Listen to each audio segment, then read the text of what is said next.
In a world where the marks think they know better than the wrestlers and the bookers, the Fantasy Booking Institute exists to pretty much do exactly that.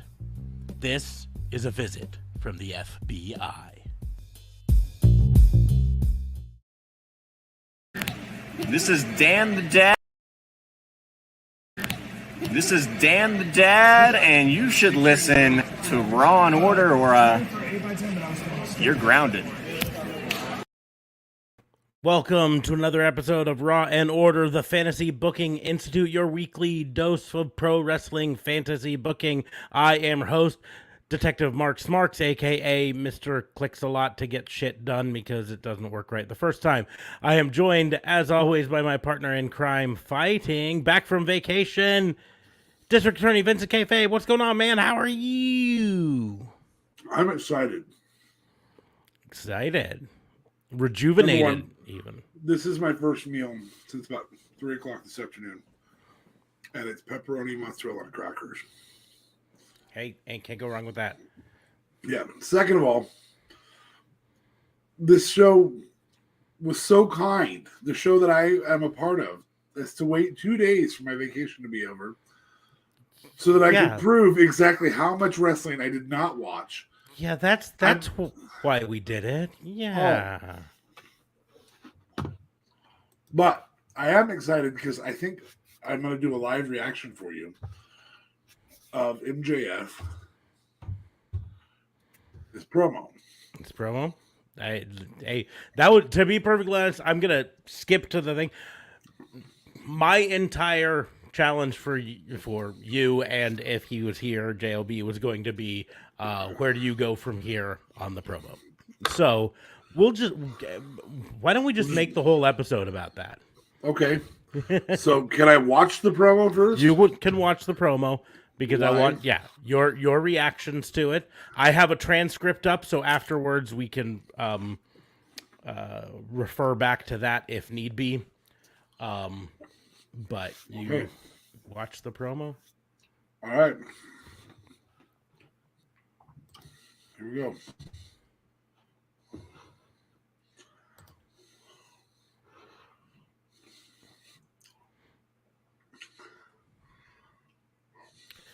For the audience to understand, we are not playing the promo so that we don't get booted. Yeah. Because fucking some channel's dead. I don't want to be here anymore, huh?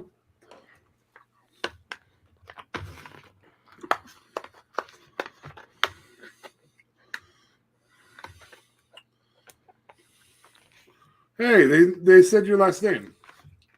Uneducated Marks.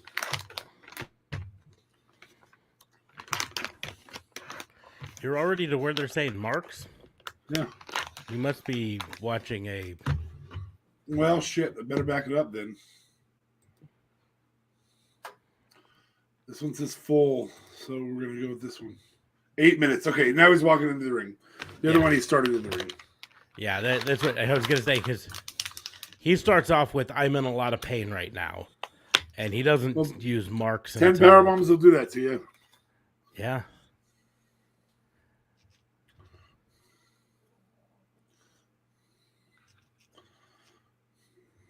Still got the scarf, though. Always in character. Oh, just watch. Because when you hear him say, you want to hear me talk?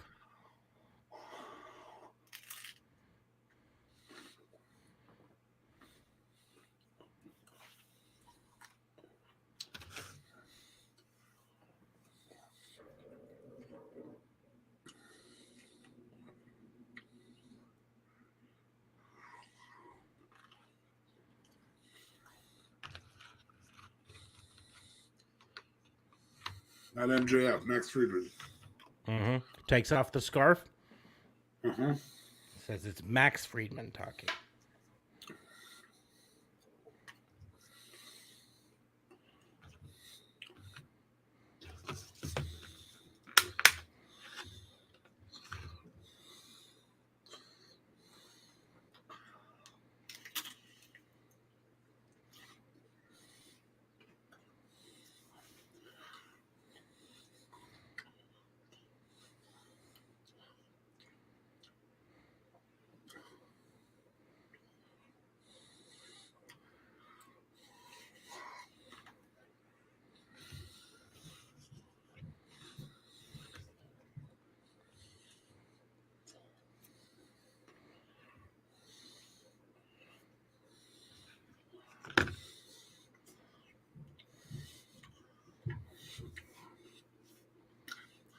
I don't know about the no respect thing, but he's legit. He did make moment after moment.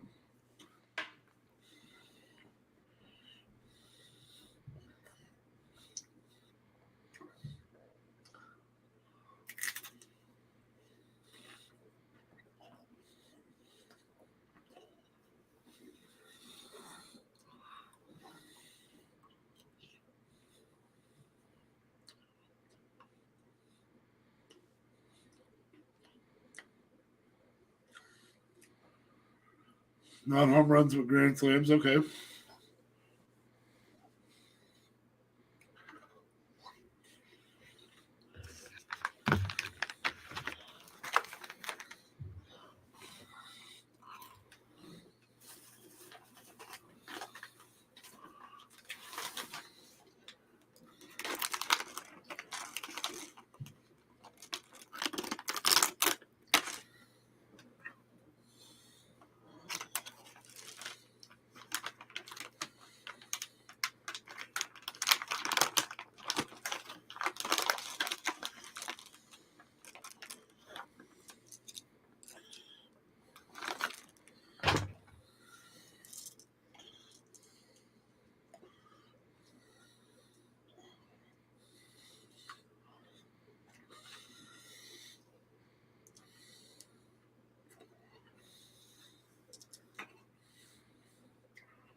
Yeah, Mark. Yeah, me.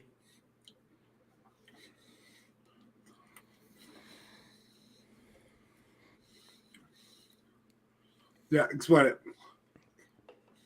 I don't. You're right. I didn't watch this, so.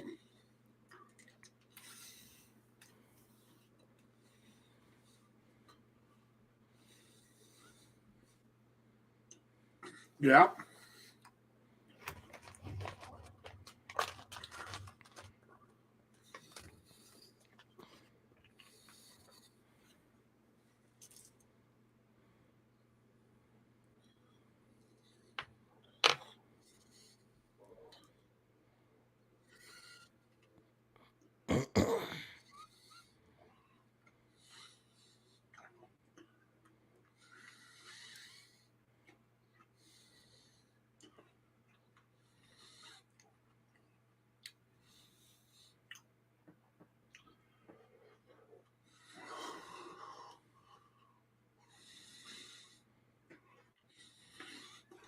Best in the world.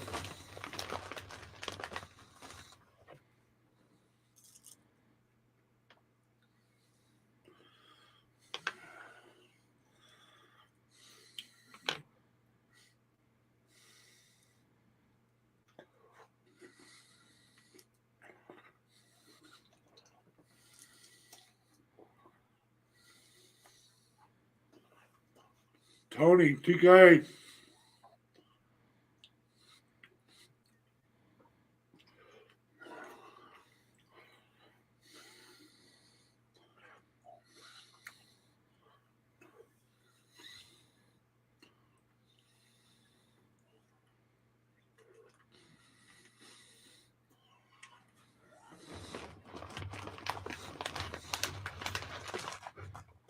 Who's first? I don't know. He was this week, though.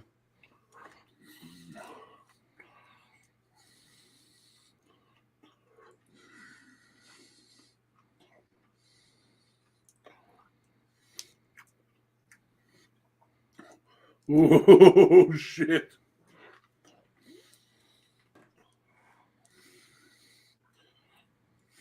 Oh, fuck.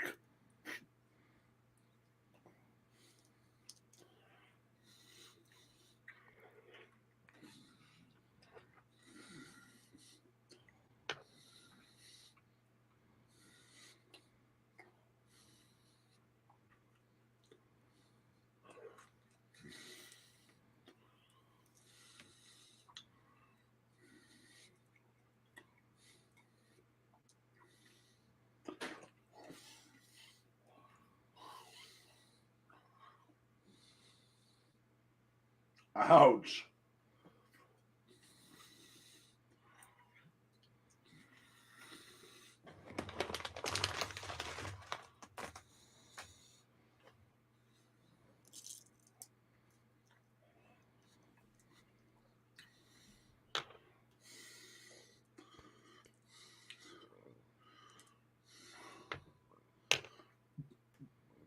Did that run live?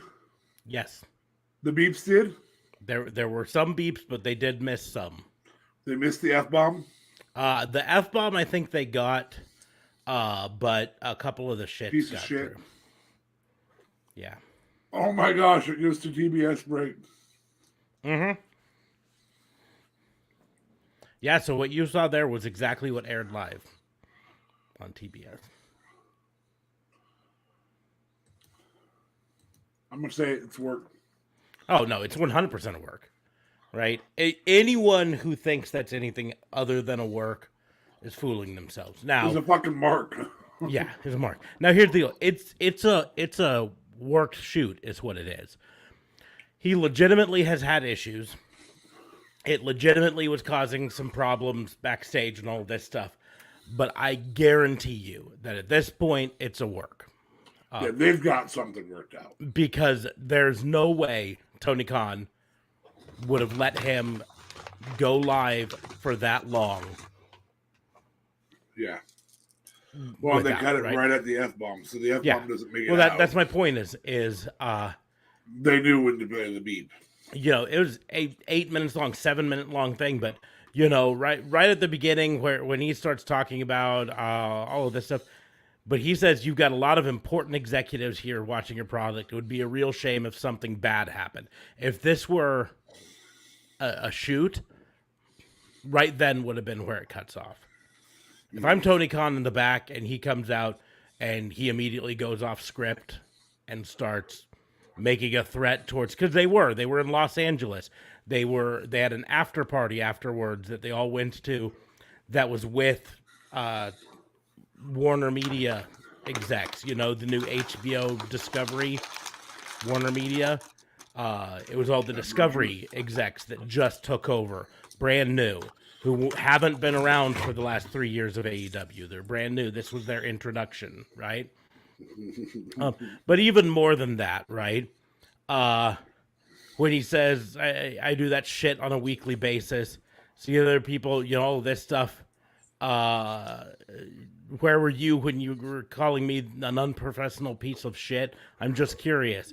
Right, that's two shits there that he could have gotten cut off for.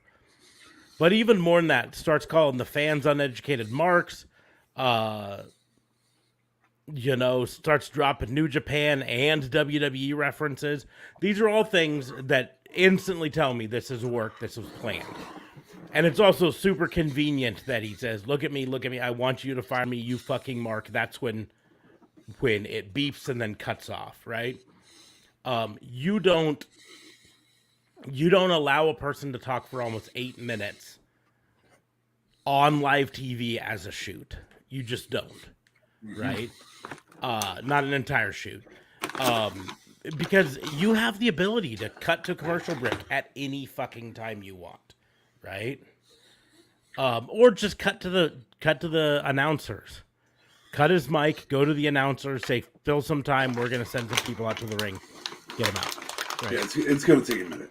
Yeah, it's going to take a minute. That's why, you know, you go to commercial break, and then when you're at commercial break, you get them out of the ring. And we apologize for that. Mm-hmm. But, no, it's 100% of work. The question is, and this is where my challenge was going to be, but I think more now it's probably just going to have to be a discussion amongst us about it. Where do we go from here? What is the fantasy booking for this scenario? Now, I read a theory online that I think I'm maybe buying into, or at least on the verge of, but I want to hear with fresh eyes, fresh ears from you, where you think it's going.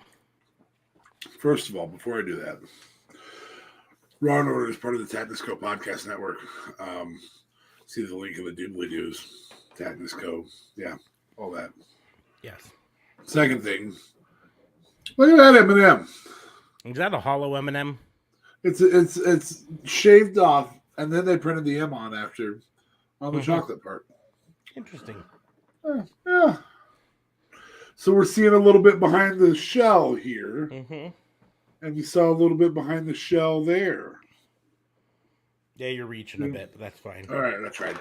Anyway, so Here's my thoughts on where it goes, because I don't have a whole bunch of feedback from the internet, because I was 9,000 feet in the air, focused on what train rides I was going to take next, focused on the fact that it snowed on June 1st, focused on all of those things that I got to experience over the last week, hanging out with my kid and the girlfriend and just having a good old time. But I did get your messages, and so I really wanted to see that particular thing, but I held off till tonight just for that very reason. So here's my thoughts. You don't drop a line like Best of the World right after CM Punk wins the title to not have him go that route. And I think this is truly genius booking, because here's the deal. You take that title off of CM Punk, who, yeah, can sort of play the heel role, but at the end of the day, he's a legend. He's an icon. And you put that title on MJF without a schmoz, without Wardlow part of the picture, because Wardlow's off on his own now, without any of that. You have him threatening to leave the company in 2024 with the title. So this is building towards his long-term title run. I think that it adds something more to it if Hangman Page regains that title off of an MJF versus off of a CM Punk. I think an MJF that beat CM Punk is very different than a retaliation I beat CM Punk. And I still think Hangman Page is the face to hang your hat on. Right now, maybe Jungle Boy, but I think right now, Hangman Page is the face to hang your hat on. And I think MJF is the heel to hang your hat on. And I think those two are so solidly in those roles, I would compare it to Sting and Ric Flair. That much so. I don't think Hangman Page has the promo skills that Sting did. But I will say that MJF has every ounce of the promo skills that Ric Flair did. So I think that's the process. I think you go back to Phil being kind of a locker room leader, kind of help guys get over type thing. And I think they needed to make Phil be valid in that sense. Now, I don't think this happens at the next pay-per-view. I think this is something that works maybe 6 months or so. But I think MJF's the second two-time title holder, and I think Hangman Page is the first. I think you start getting a back and forth with the title between those two. I think eventually you get Jungle Boy in there. I think eventually you get Darby in there. For a truly heel character that's one of the AEW originals.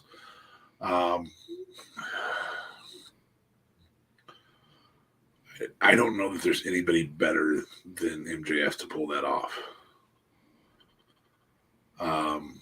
You could say Kenny comes back and is a heel, but he's not an AEW original.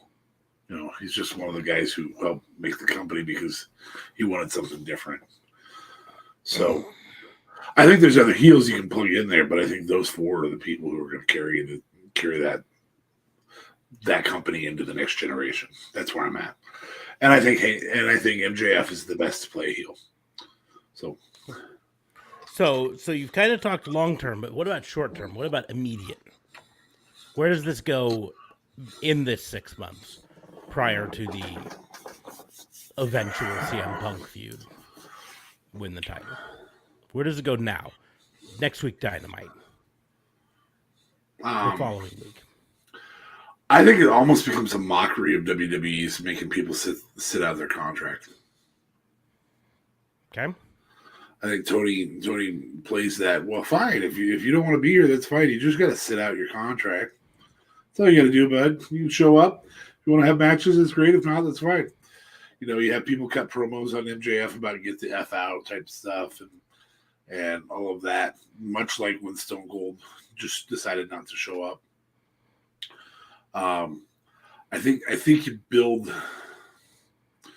that environment of not really a chairman versus Stone Cold setup, because MJF's never going to be over as a heel behaving face. He's a heel. He's a fucking heel, and he's a evil one. So we're gonna cheer for Tony Khan, saying, you know what, card subject to change. Sorry, MJF, you don't have a match tonight, or his mouthpiece, whoever Tony chooses to be the mouthpiece. I think you get MJF, maybe vying for a shot to quit or to be let out of his contract. All right, if you can win this match, you can get let out of your contract. And then some schmoz finishes that make it so that he can't win those matches. Like he's got to overcome the odds just to get out of his contract to an eventual title shot. You win it, you're the champion. You lose, you're fired, and you owe me the remainder of your contract. So, that's definitely a possibility. Here's where I don't see it going that way for this reason. And this is, Okay. Mostly me just talking, we're talking about this. We don't know anything more than anything. But literally what you just described was the storyline of MJF versus Wardlow. And I don't think they're going to rehash that with MJF versus Tony Khan on the other end, right? On top of it, Tony Khan has worked really hard to cultivate this nice guy image. Kylie Ray asked to be let out of her contract. We'll let her out of her contract. Sadie Gibbs can't come to America right now and wants out of her contract so she can take other bookings. We'll let her out of her contract. B. Priestley can't make it to the United States, wants out of her contract. We'll let her out of her contract. He's done that repeatedly. He's worked really hard. But not with his number 2 draw. Again, it comes down to he's worked really hard to have the image of the wrestler's friend boss, right? It's the whole reason he's even bragged about it. We kept people in contracts. I want to know who number 1 is. We'll have to ask Stat Boy Tony. Like, who do you think it is? Probably right now CM Punk, to be perfectly honest. I would say it's CM Punk or Moxley. Minute by minute, I would bet it's CM Punk. It could be Britt Baker. She's proven to be a pretty big draw. But you would have to ask Tony. Anyways, this is why I don't see it ever being I'm going to make you jump through hoops or I'm going to force you to sit at home. At best, it'll be a call your bluff situation where it's like, you want to be let go? Fine, I'll let you go. Just keep in mind there's a 90-day no compete clause in your contract. So if I let you go, you can't go anyplace else for 90 days. But if you want to go, I don't want an unhappy person here. But I think they're going to go a different way with this entirely, right? If he does that, then he can be like, but I just want you to understand, Max, the door's always open for you. And then on day 89 or day 84, whatever the dynamite would be before 90 days, he shows up and says, kind of tail between his legs, but says, I want to keep my contract. Possibly. But I think there's a different way they're going to go with it. And I think they set up the hints in this promo. Specifically, the section at the end where he says, let me find it. But don't ask him to reach into his pockets and pay the man who's been busting his ass for him since day one. No. Make sure he hoards all that money. Make sure he hoards all that money so he can make sure to give it to all the new ex-WWE guys he keeps bringing in that can't lace my goddamn boots. Hey, boss, would you treat me better if I were an ex-WWE guy? See, you don't get it, man. Here's the problem with you, boss. You got a position of power in a wrestling company when the only position that you should be assuming is behind the guardrail with all of them. Now, I'm going to combine a little with some other stuff that's come out. Recently, AEW tweeted out a picture of their champions. And Jurassic Express, was not included in the picture. And Jungle Boy retweeted it with kind of a what's the word? Are we getting AEW originals versus so yeah, here's what it was. AEW on TV tweeted out, AEW stars are shining bright in Los Angeles. AEW makes its Southern California debut on TBS Network. It had Hook, Danhausen, Jade Cargill, CM Punk, Thunder Rosa, and Scorpio Sky. The latter four of them champions, and of course Hook and Danhausen, big new draws sort of a thing, right? Jungle Boy just tweeted it out with just a couple of ellipses, just dots, like, why the fuck am I not on this? And that's where I think we're going to a AEW Originals versus ex-WWE guy feud down the road. MJF maybe even leading the charge. I know you said he'll never be the heel operating good guy. I think this promo would allow him to, at least for a short period of time, operate as a face. Not even a heel acting face. I think effectively as a face, defending this company against the invading WWE guys. Another example of where I think they set this up is Hangman Page's promo to CM Punk a couple weeks ago when he said, I'm not defending this championship to you. I'm defending this championship from you. I think that was setting it up for Hangman Page to be on the same side as an AEW original. And so you think about it. You then have a team with the AEW champion CM Punk, Christian Cage, after he turns on Jungle Boy, which we know is going to happen one of these days, right? They've been hinting at it too much for it not to happen. Adam Cole, Kyle O'Reilly, and Bobby Fish. Turning on the Young Bucks. Allowing the Young Bucks to temporarily be face again. There's a fair amount of them there. I'm sitting here, and you could even bring Paul White into the situation, and Mark Henry on the WWE side. Keith Lee, Swerve, technically, fucking FTR. Yeah, and this could really be, in a way, a modern twist on the NWO prior to Hulk Hogan joining. It could be what's been done so poorly in the past. Whether it was Main Event Mafia versus TNA Originals, whether it was the New Blood versus the whatever it was in WCW. Mm-hmm. Well, the big thing is, part of why it's always struggled before is that they didn't have a believable motivation, and part of it was just how it all came all at once. It's just like, hey, there's TNA people, and then all of a sudden some ex-WWE people come in, and no, we don't like them. It's too sudden that way. This way has been a gradual build-up. With 3 former WWE champions. Mm-hmm. Jericho, CM Punk, and Moxley. Yep. This gradual build-up, and then suddenly, them start to realize that we've been supplanted, and now we have to fight against it, right? Yeah, we're not getting our opportunities that we came here and built the opportunities for those guys. You could even have Jericho be the wild card. No, I am an AEW original. It didn't exist before this. Mm-hmm.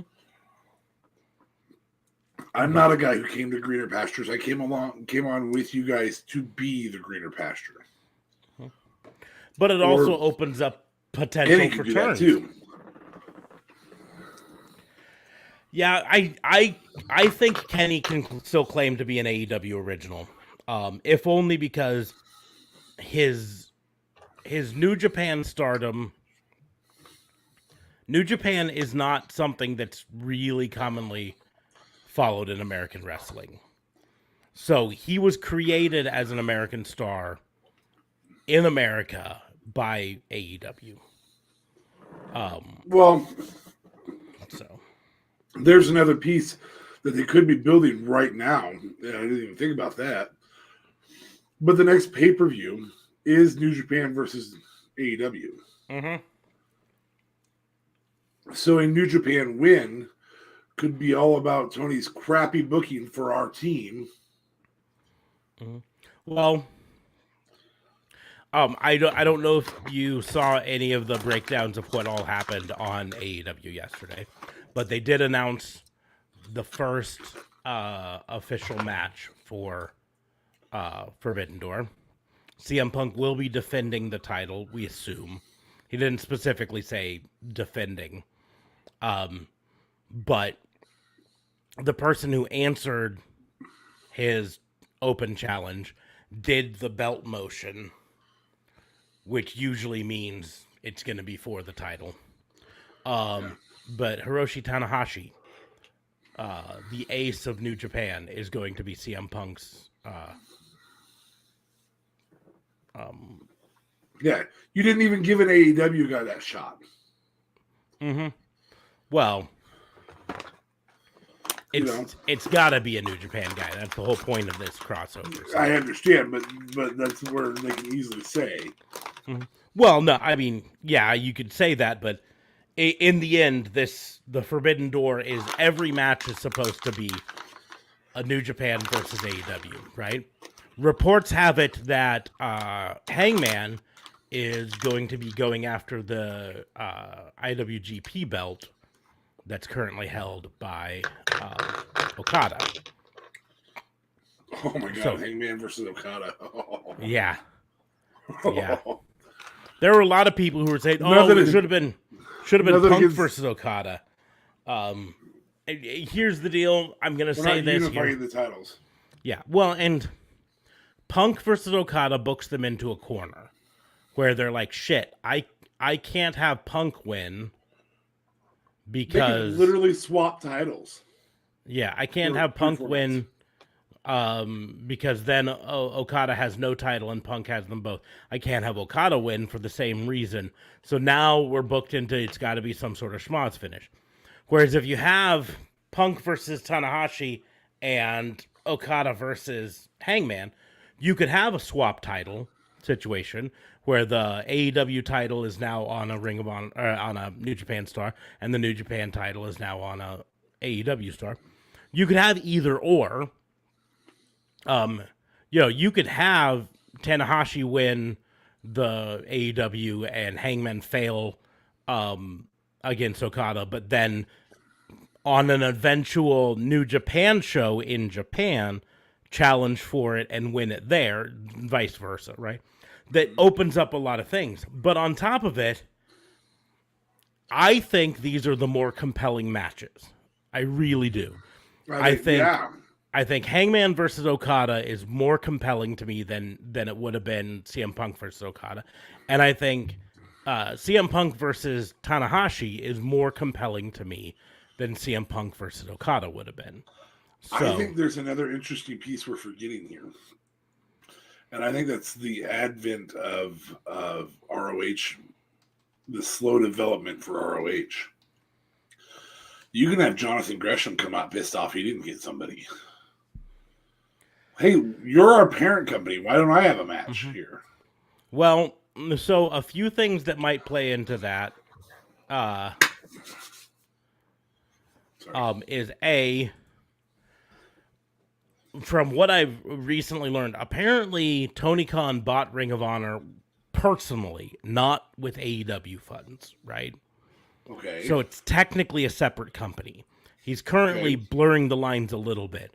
But once it starts running, it's going to run as a separate company, as from what I've been learning, right? Okay.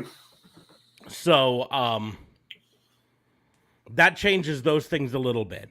I did hear that they're close to announcing television. Not television, but their next pay-per-view. which I believe is Death Before Dishonor.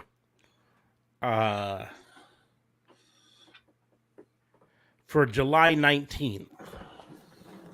Now, let me find it here. That's not quite right. That's an older date. Let me find it here. But it's going to be in July.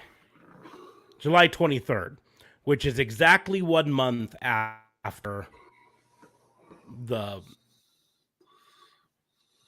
Forbidden pay-per-view. So I wouldn't be surprised if we saw some Ring of Honor people appear at Forbidden Door, but I don't think they're going to be like booked in it. This literally could be I think that's the talking point is where was my shot? Mm-hmm. Are you going to do the same things to us, TK? Are you going to start giving our positions to AEW people who you gave their positions to WWE people? You know, you can book quite the story there with ROH originals as well. Or we're TK's real people. We're not going to turn our backs on you, Tony. And so yeah, there's a lot of ways they can do, but I'm really starting to buy into the AEW originals defending it against the because I also think that really plays into the internet comments, right? AEW has always been kind of smart about being aware of what the internet is saying about them and addressing it in their own ways, right? And this allows them to address the constantism that's been around for years. It's new with AEW. They just sign every star released from AEW, which I'm going to repeat now is patently not true. Yes, obviously. In the last 2 years, does not have a position with AEW. Yeah, Eric Redbeard does not. The Authors of Pain do not. The Ascension Braun do Strowman. not. Yeah, Braun Strowman does not. Bray Wyatt, at least currently, does not. The Iconics didn't, much to our chagrin. Everyone.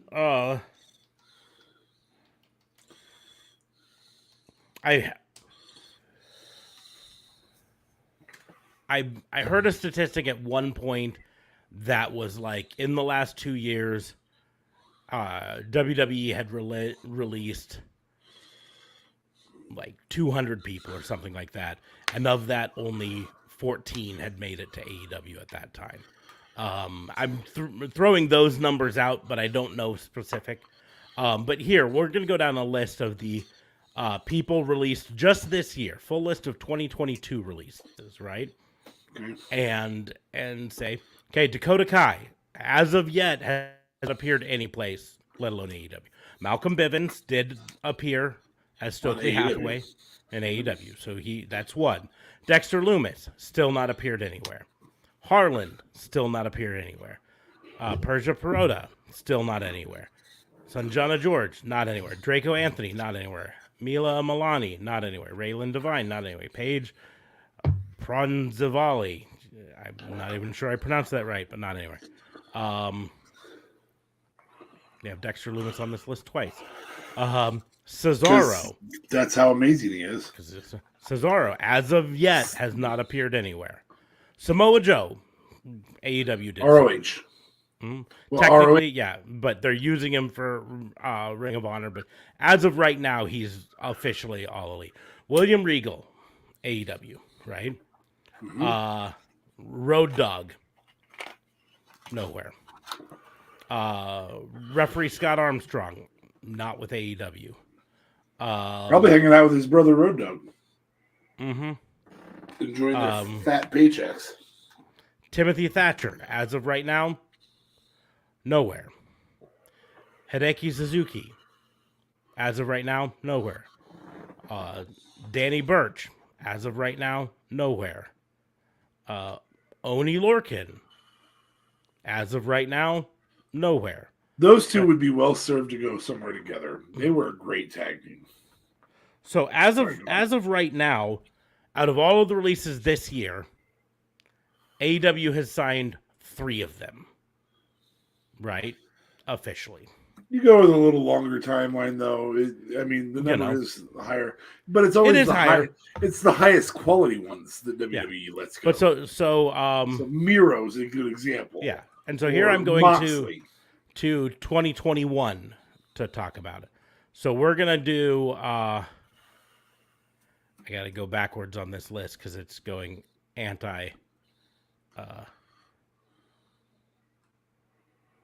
Chronologically, so Lars Sullivan, nowhere. Steve Cutler, he is teaming again with his Forgotten Sons cohort on the Indies. He appeared in Impact Wrestling, but he has not shown on AEW, right? Andrade, that's one.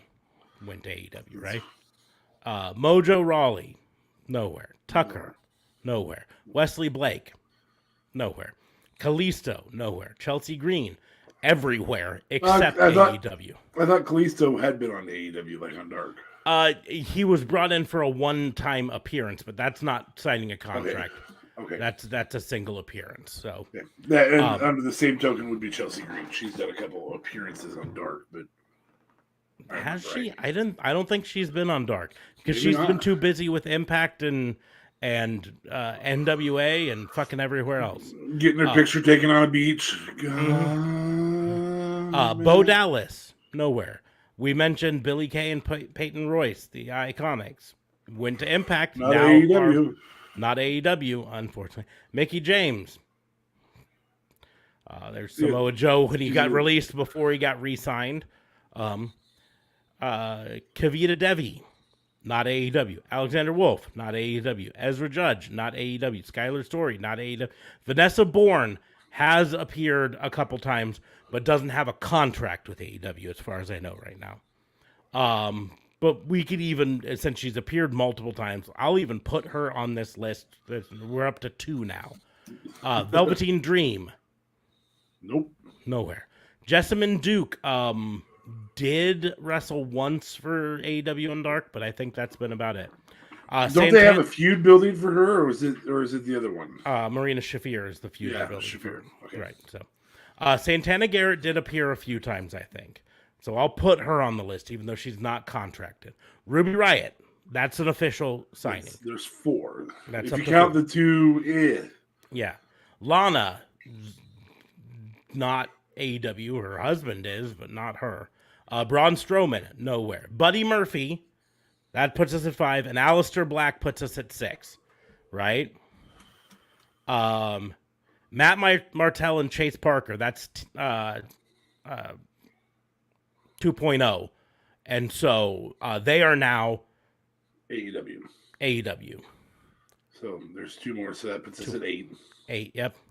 Arya Daivari, no. Tony Nese, that puts us at 9. Arturo Ruas, no. Fandango, no. Tyler Breeze, no. Samir and Sunil Singh, no and no. Marina Shafir, yes, so that puts us at 9.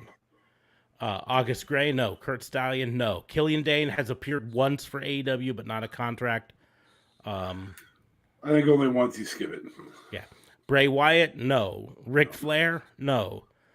Zachariah Smith, no. Leon Ruff has appeared once, but that's it. Tyler Rust, no. Jake Atlas appeared a couple times. Did get a Jake Atlas's AEW, or is All Elite, so we'll do him. That puts us at 10. But I don't think he's under a long-term contract, so at least not anymore. That's a different thing. Stefan Smith, no. Ari Sterling, no. Kona Reeves, no. Giant Zangier, no. Mercedes Martinez, yes. 11. Bobby Fish puts us at 12. Whoa. Desmond Troy, no. Asher Hale, no. Bronson Reed, no. Jeet Rama, no. Zeta Remir, no. Trey Baxter, no. Katrina Cortez, no. Ember Moon just signed, so that puts us at 12. Grand Metalik, no. Lindsay Dorado, no. Frankie Monet, unfortunately, no. Jesse Kamea, no. Oni Lorcan, you mentioned, no. Harry Smith, no. Mia Yim, no. Eva Marie, no. Nia Jax, no. Scarlett Bordeaux, no. Karrion Kross, no. B-Fab, no. Keith Lee, yes. 13.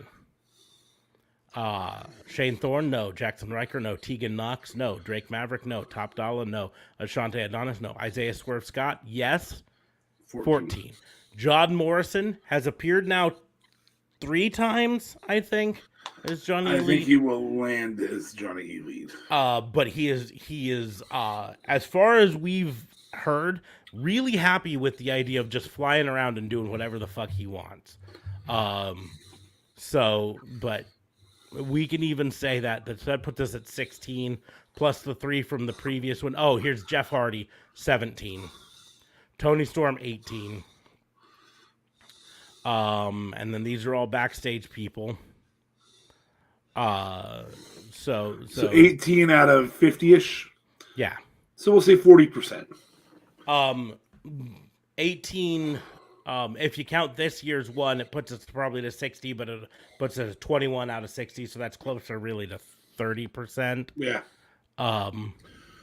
So, but mind you, 30% of those athletes, they're picking up the ones that you would have picked up if you owned a wrestling company. Like, yes, they're missing some. They're missing. I'm sure that they've made offers to the Iconics. In fact, I don't know if they have the Iconics, but the report came out. Apparently, they were really close to a deal with Killer Cross. But when Killer Cross realized that it did not include a contract for Scarlett Bordeaux, he nixed the deal, which is fine for him. You know, I'm sad not to see him on my TV, but you know.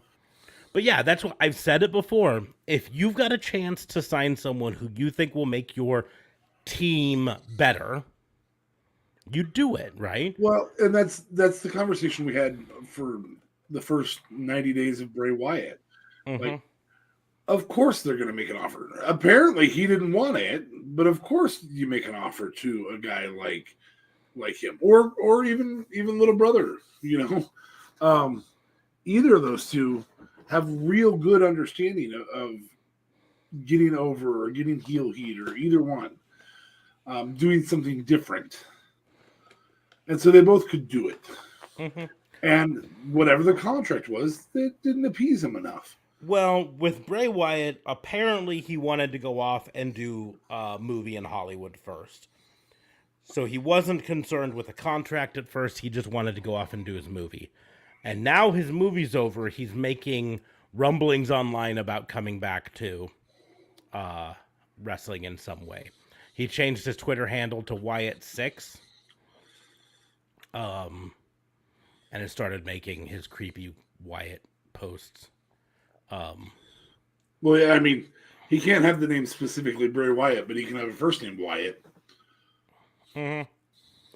And there's a lot of things he could. I mean, literally be just trolling people. Put Wyatt6 and then show up on AEW as Wyndham Rotunda, Yeah. you know, or whatever. I mean, this is all about promoting yourself, right? Anyways. But so yeah, like I said before, if you have a chance to make your team better, doesn't matter what sport you're playing, or whether it's professional wrestling, right? If you have a chance to sign someone that you think will make your team better, you do it, right? If your team is almost a playoff contender and Tom Brady's not happy in New England, whether you like him, love him, or hate him, mm-hmm. you pick up Tom Brady. I mean, yeah. Or fucking, your name's Tampa Bay. Yeah, as I said, you don't worry about someone saying, "Oh, you're just trying to be like the Patriots." Fuck yeah, I am. Patriots won how many Super Bowls? If you were the New York Yankees, you offer Alex Rodriguez a stupid contract to play third base when he's been a shortstop for years. Mm-hmm. You just do it because you have the money to do it. Heck, if you're the to go back to football, if you're the Cleveland Browns, but you get the hint that throwing a bunch of money at fucking Peyton Manning would get him to come out of retirement, you just to teach Baker Mayfield, you'd throw that money at Peyton Manning, right? Yeah. Hey, by the way, you're not even going to be a starter. You're going to be backup to Baker Mayfield, but he needs to learn from you. Or you're going to be the starter until Baker Mayfield gets his shit together, right? Yeah. Whichever, yeah. You know what I mean? I mean, the simple fact is this has nothing to do with whether you have faith in Baker Mayfield. It has to do more with the fact that you have a chance to get fucking Tom Brady or Peyton Manning. At the end of the day, it's to put asses in seats. To put butts in seats and dollars in your pocket, right? And that's what Tony Khan is out for. We love to talk about him as the wrestling fan. He really just wants professional wrestling. He's a fucking businessman, and his goal is to eventually have AEW be a very, very profitable company. And he understands that the first couple of years, he's got to spend a bunch of money to set things up. But after that, once the wrestling game comes out, hopefully it's successful, gets some money coming in back from that. The merch store is always successful. He gets some more big names. He gets a Bray Wyatt or a fucking, I don't know who the next guy from WWE that's going to disappear. But whoever it is. Yeah, I'm just trying to think of someone who's high enough but also plausibly unhappy. Fucking Charlotte, right? We know that Charlotte's been less than happy with the way she's been treated in that company. I don't think she'd be much happier in AEW, but her now husband is in AEW. Yeah. So, Charlotte walks on WWE and you have a chance to pick up Charlotte. You're gonna fucking do it, right? And you're not gonna worry. If Nina Fanini had not been hurting individuals, had she not been causing injury-prone opponents, we'll say, had she not been openly anti-vax, they probably would have picked her up too. Had she not been injuring people left and right, even with the openly anti-vax, maybe not. AEW was very proud of how well they handled COVID, and one of it was the testing and the vaccine. Just because I thought about it, just so you know, I got me another box. So for not today, but if you happen to get one by Sunday, head to head, go head to head. Might be the last box I get for a while, but I'm just gonna get my box out of my closet and pick 4 that I know will beat whatever 4 you have. Yeah. And every week, that's all I'm gonna pull out. Oh, look, I have John Moxley or like Dean Ambrose. Oh, look, I got Lex Luger Uncrowned Greatness, and hold on a second. And I got Goldberg's Rumble Pops. And I also got hold on a second. Dang it. The Legacies Jeff Hardy. Wow, this is just an absolutely loaded pack. And a great Becky Lynch holo card. Yeah, and hold on a second. I gotta find this 4th card in my deck. In my pack. I mean in my pack. In my pack, yeah. Seems like a small pack here. I mean, yeah, there are 4 cards, but I seem to have set down the 4th card somewhere, and I am having a hard time finding my Fiend card. Is right. Fiend. There we go. Yeah. But anyways, so I think this AEW Originals versus WWE guys, if that's the way they're going, which I just feel like it seems to be, I think that's a really fun angle. It's also a really tough angle.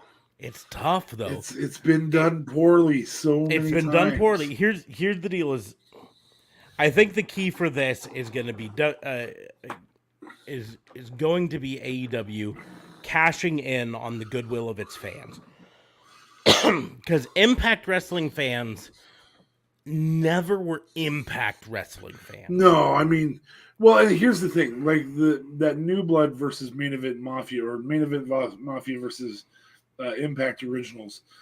The originals. I mean, Samoa Joe was in the Main Event Mafia. I mean, You take Immortal, or when Immortal was there with Jeff Hardy and Hulk Hogan, they also had the whatever it was that was Ric Flair and AJ Styles, separate group there. Mm-hmm. So they weren't even leaving these phenomenal people in play, and they were just using, Johnny the Bull or whatever it was. And you're going, well, wait a minute. Well, that's why I likened it to the NWO, because the NWO angle was done really well because it was invading stars from another company, and who did you put against them? The stars of your company, yes. Right? And in this case, you would have MJF, Hangman Page, Jungle Boy, probably Luchasaurus. Darby Allin, Luchasaurus maybe, depending on how they play this out. I do think they're trying to set up Jungle Boy for a solo run.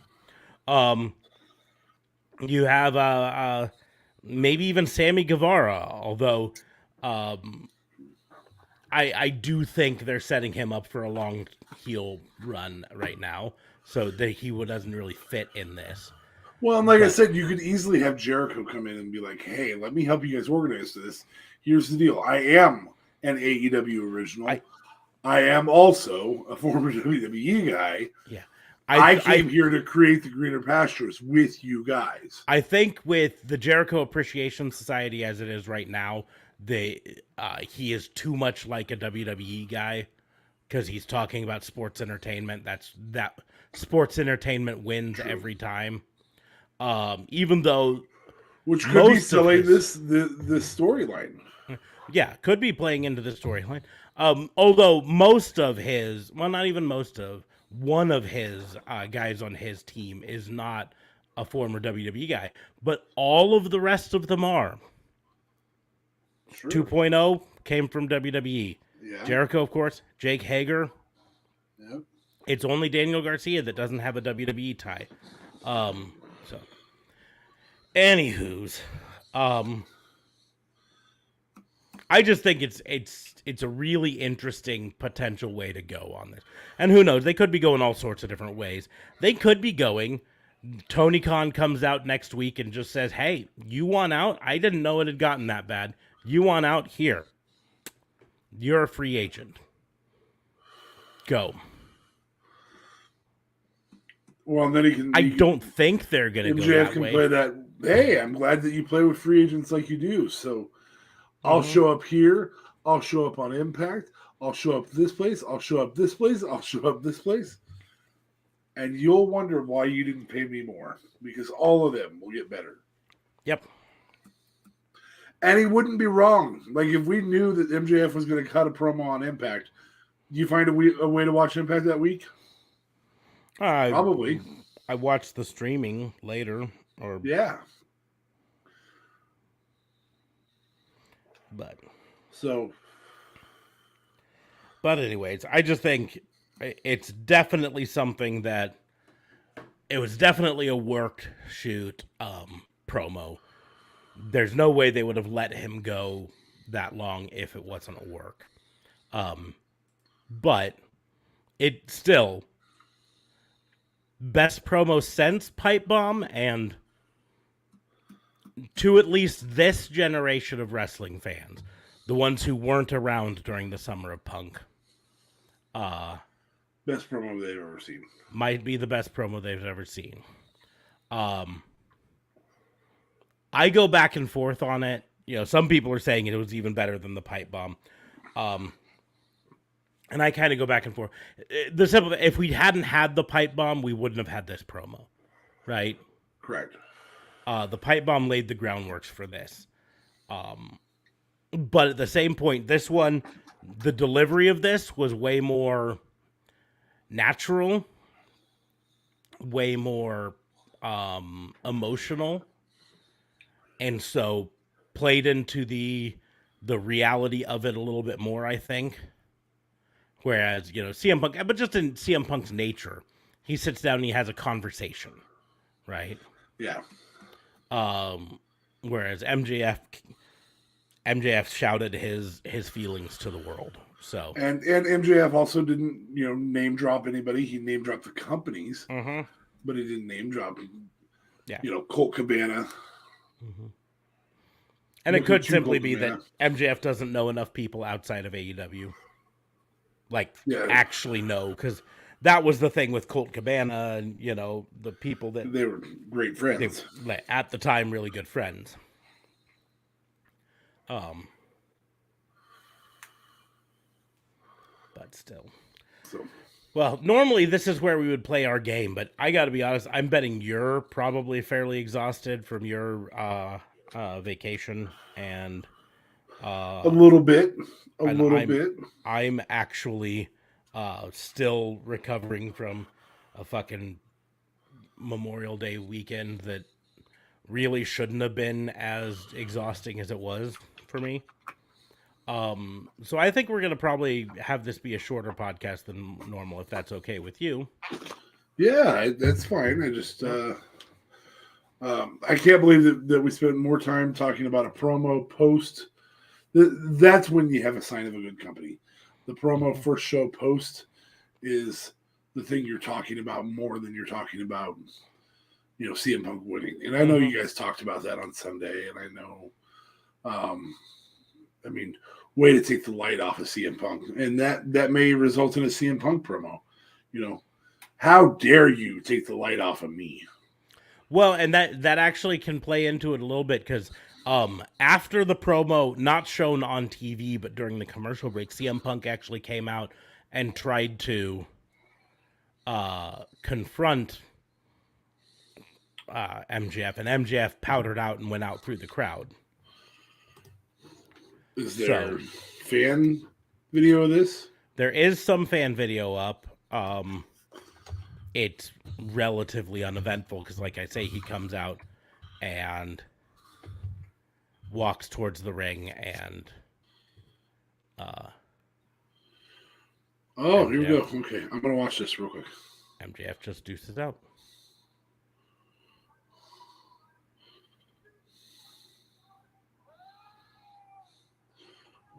You can hear it. They cut his mic. Okay. Oh, this is good.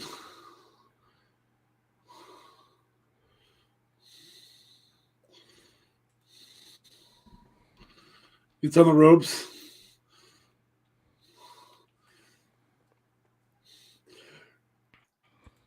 To our fans out there, go look up the post MJF stuff, because here's CM Punk.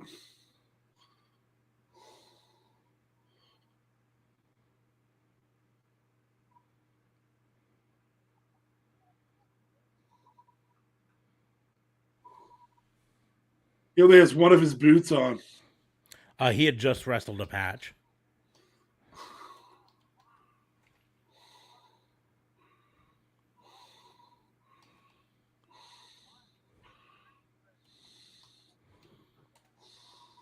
No words spoken. Yeah. Fans are chanting MJF. Maybe he does have... Maybe he's got the Stone Cold it. I don't know, man. Boy, seeing that right after that, I don't know. He might have Stone Cold it. I'm trying to see if I can find...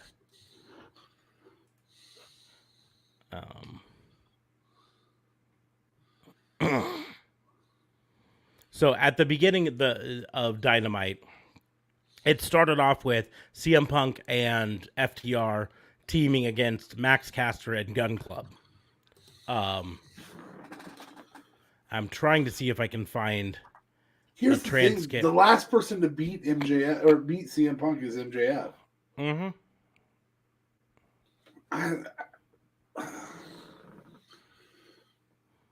I don't feel like that can't be a feud.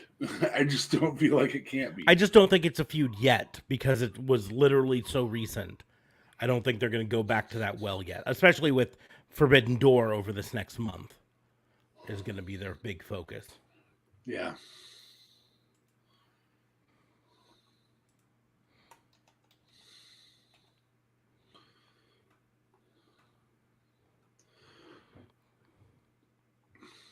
Yeah, I think you have to. I think the Wardlow feud had to happen for MJF to be a legitimate champion. I don't know. It could be right after the Forbidden Door. It really could. Have you? God, I can't find I can't find a transcript of Max Caster's rap on the way to the ring. But he said that CM Punk, I'm gonna make you pay like Amber Heard, which I thought was funny. And then he ends it with Max Caster, or with the Acclaimed and the Ass Boys, and of course, Gun Club wasn't happy with that. I think that's funny. Anyways, but yeah, Dynamite started off with CM Punk and FTR versus Max Caster and the Ass Boys. And then afterwards, that's when they introduced Hiroshi Tanahashi as his challenger for thing. Then you had Johnny Elite's open contract challenge match, which was answered by the Redeemer Miro back, finally. So Johnny Elite takes another loss. Yeah, he kicked the shit out of Johnny Elite. And then the Jericho Appreciation Society came out and delivered their stuff. And it's important that all of this stuff happened prior to the MJF promo, because nothing anyone talked about after the MJF promo, nothing that happened after is getting any talk, right? Still hasn't worn our shirt yet, though. Yeah, still a little disappointed haven't even gotten a tweet. Mm-hmm. Guy. Yeah, seriously, not even a thank you. We sent you a shirt. We appreciate you, and this is what we get.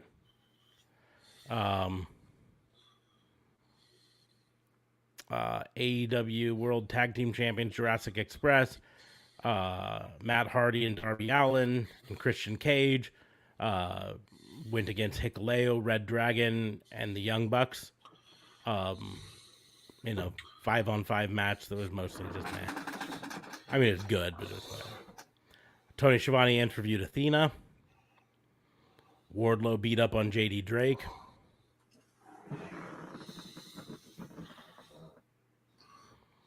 They announced Scorpio Sky versus Dante Martin for Rampage. Britt Baker and Jamie Hayter went against Ruby Soho and Toni Storm.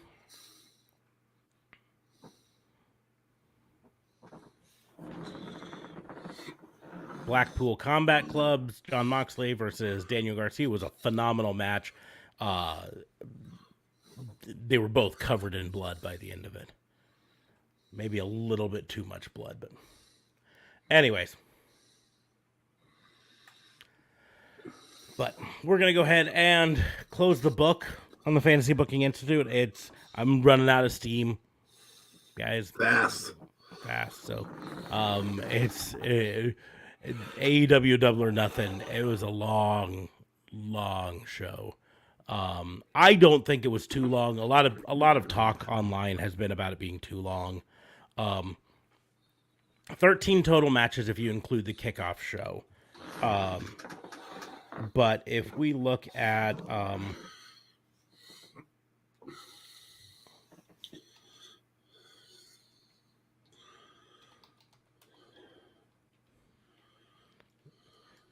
last UFC card.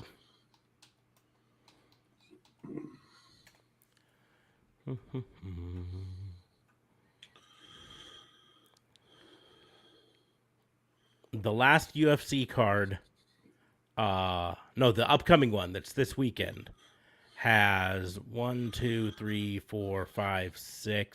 6 matches on the main card, and 8 matches on the preliminary card. So you're talking 14 matches total, right?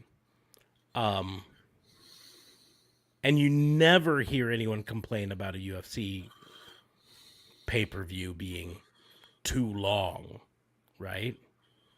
Yeah. Having too many fights on it.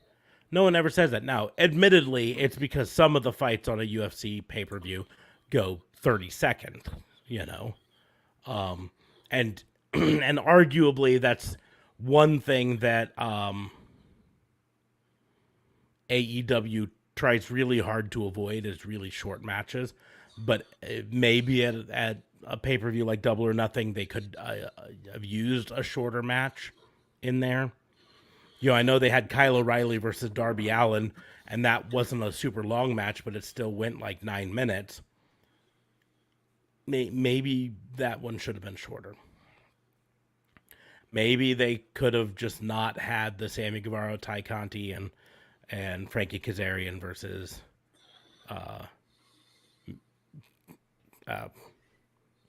America's Top Team.